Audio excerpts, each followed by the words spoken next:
한국교육개발원 이동엽입니다. 브리프 내용 간단하게 설명드리도록 하겠습니다.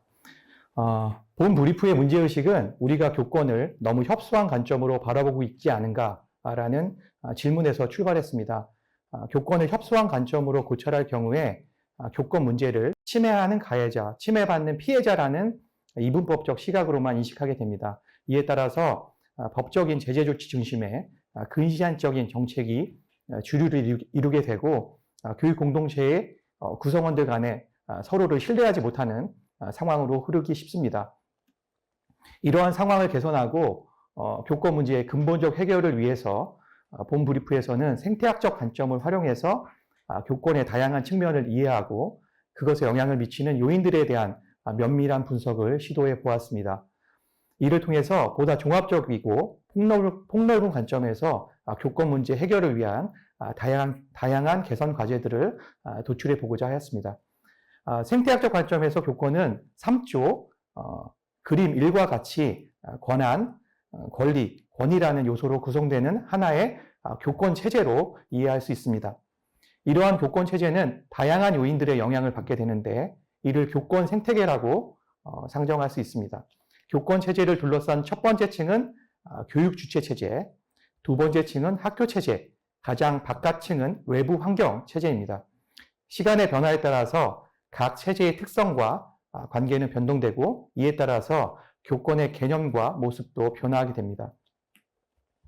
본 브리프에서는 이 교권 생태계 모형에 기반해서 개발된 패널 설문조사의 주요 결과를 소개하고 있습니다. 패널 설문조사는 작년 9월에서 10월 사이에 진행되었고 학생, 학부모, 교사, 일반국민 15,000명을 대상으로 실시되었습니다. 먼저 교권 체제에 대한 주요 결과를 살펴보겠습니다. 4쪽 그림 2를 보시면 집단별로 교권 개념에 대한 긍정 동의 비율을 보실 수 있습니다.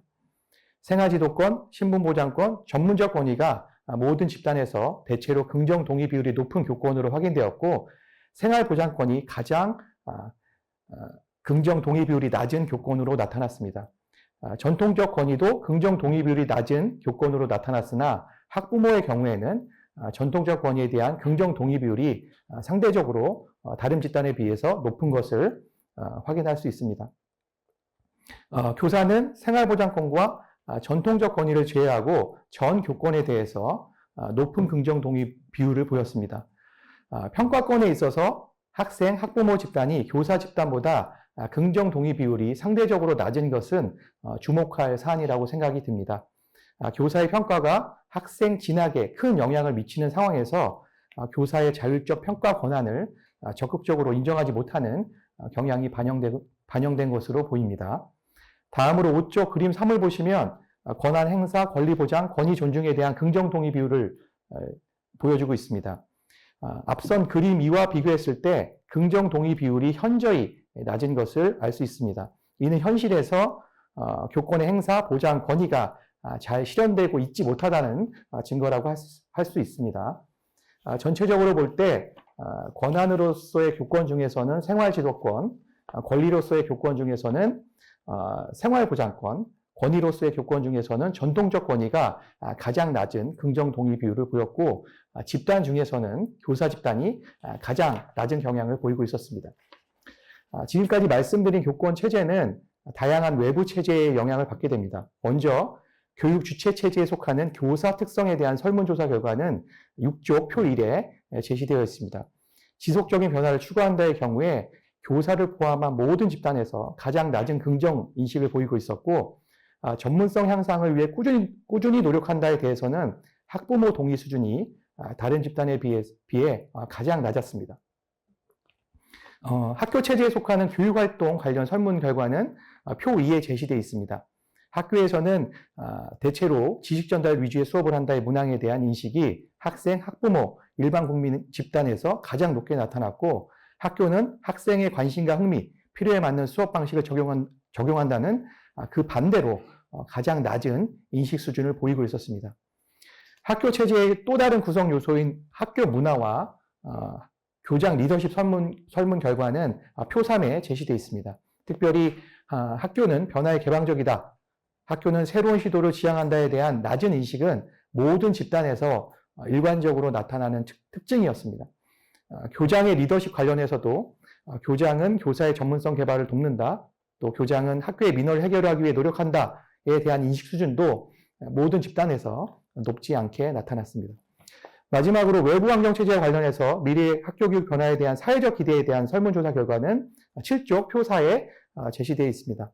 모든 집단에서 비슷한 경향이 나타났는데 다양하고 실험적인 교육 방법을 시도한 학교, 전통적 학교 해체를 선택한 비율이 가장 높았습니다. 모든 집단에서 학교 교육에 혁신적 변화를 예상하고 있다는 사실을 확인할 수 있습니다. 이상의 결과를 토대로 생태학적 관점에서 권한, 권리, 권위를 모두 고려한 폭넓고 종합적인 몇 가지 개선 과제를 생각해 보았습니다. 첫째는 사회적 합의를 통한 교권 개념 정립입니다. 교사는 다른 집단에 비해서 교권의 개념을 폭넓게 인식하고 있었습니다. 반면 교권의 행사, 보장, 존중에 대한 교사의 동의 수준은 다른 집단에 비해서 낮았습니다. 이와 같은 집단 간 차이는 향후 교권 관련 정책을 마련하고 추진하는 데 있어서 갈등의 원인이 될 수 있다고 생각이 듭니다. 현재 법률 안에서 명확한 교권 정의를 찾아볼 수는 없습니다. 교권의 문제를 체계적으로 분석하고 갈등을 최소화하기 위해서는 사회적 합의를 통해서 교권의 개념을 정립하고 명확히 하는 노력이 필요할 것 같습니다. 이를 근거로 해서 여러 가지 다양한 정책들이 추진될 필요가 있습니다. 둘째는 생활지도권 및 전문적 권위의 강화입니다. 생활지도권 강화에 대해서는 어느 정도의 사회적 공감대가 형성된 것으로 보입니다. 여기서 주의할 점은 생활지도권 강화가 교권 보호를 위한 수단으로 비춰질 경우에 교권과 학생 인권 간의 어떤 대립적인 관계가 강화될 수 있다는 점입니다.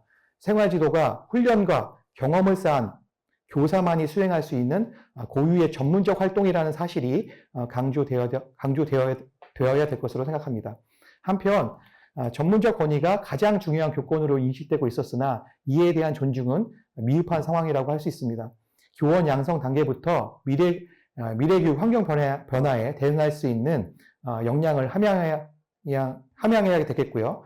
현직 교사들의 경우에는 전문성 개발에 적극적으로 참여할 수 있도록 행정업무 경감, 또 다양한 연수기회 부여에 대한 정책적인 뒷받침이 수반되어야 합니다. 이와 함께 전문성이 입증된 교사에 대한 확실한 어떤 보상 제도도 추가적으로 마련될 필요가 있다고 생각합니다. 셋째는 혁신적 학교 문화 조성과 관리자 리더십 함양입니다. 혁신적 학교 문화의 가장 큰 특징 중에 하나는 민주적 의사결정입니다. 민주적 의사결정 상황에서는 다양한 이해관계자들이 교사의 수업권, 평가권, 생활지도권 등에 공식적으로 개입하게 되고 교사들은 고유한 권한과 함께 전문적 권위를 어느 정도 양보하고 타협해야 되는 상황에 직면하게 됩니다. 이해관계자와 교사 간의 신뢰관계가 형성되지 않는다면 이런 양보와 타협의 과정에서 교사는 심각하게 교권이 침해되는 경험을 할 수밖에 없습니다. 이 과정에서 관리자의 역할이 무엇보다도 중요하다고 생각합니다. 의사소통 역량, 갈등관리 역량, 신뢰구축 역량을 갖춘 학교 관리자의 체계적 양성, 선발이 필요하다고 할 수 있습니다. 마지막 네 번째는 전통적 교육에서 미래 교육으로의 원만한 이행을 위한 충실한 사전 준비가 필요합니다. 학교 교육 현장에서 추진되고 있는 혁신적 교수학습 방법과 AI 및 디지털 교육으로의 급격한 전환이 학생 및 학부모들이 가지고 있던 전통적인 교육 신념과 충돌해서 교사의 권한과 권위에 부정적 영향을 미칠 수도 있다고 생각합니다.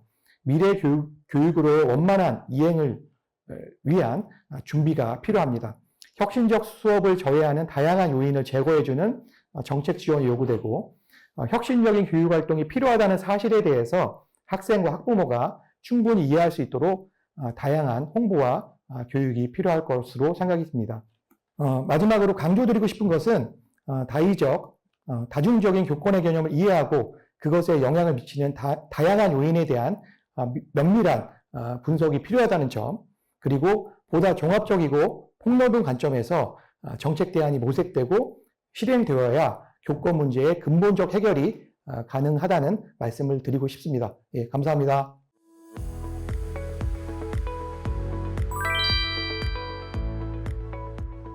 저희도 이제 연구 결과 분석하면서 이 부분이 상당히 조금 의문이 들었는데, 브리프 4쪽 아래 각주를 보시면 생활보장권은 교사가 경제적, 사회적 지위에 대한 우대를 요구할 수 있는 권리다라고 이제 표현이 되어 있습니다.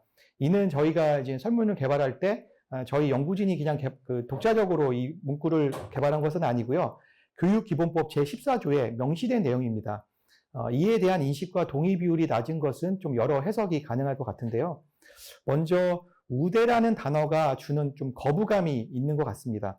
교사들 입장에서는 우대까지는 바라지도 않고 합당한 대우만이라도 받고 싶다라는 심리가 투영된 것 같고요. 다른 집단의 경우에는 공정성이 중시되는 사회에서 교사 집단만을 우대하는 것이 좀 타당한가? 라는 어떤 심적 거부감이 또 있지 않을까라는 생각을 해보았습니다. 생탁적 관점에서 교육기본법 제14조의 개정도 한번 고려해 볼 만한 시점이 되지 않았나라는 생각이 듭니다. 예, 감사합니다. 현재는 교사와 학생, 학부모 간의 어떤 거리두기를 강화하는 방식으로 교권보호 정책이 추진되는 것이 아닌가라는 좀 우려가 있는 것 같습니다. 물론 적절한 어떤 거리두기는 필요하지만 갈등을 피하고 상호 간의 의사소통을 최소화하는 방식, 그리고 형식화하는 좀 것은 문제가 좀 있다라고 생각이 듭니다. 최근 여러 학교에서 학기 초에 있던 상담 주간을 없애고 상시 상담 체계로 바꾸는 경향이 있다라고 이제 들었습니다. 이로 인해서 기존에는 학부모와 교사 간의 상담이 학기 초에 최소한 한 번 정도는 이루어진 것 같은데요. 죄송합니다. 앞으로는 정말 필요한 경우가 아니면 상담이 이루어질 가능성이 좀 낮아진 것 같습니다. 그래서 학교 자치와 학교 공동체가 중요하다라고 하면서도 교권보호 정책은 이와는 반대 방향으로 가고 있는 것이 아닌가라는 좀 우려스러운 부분이 있습니다. 네.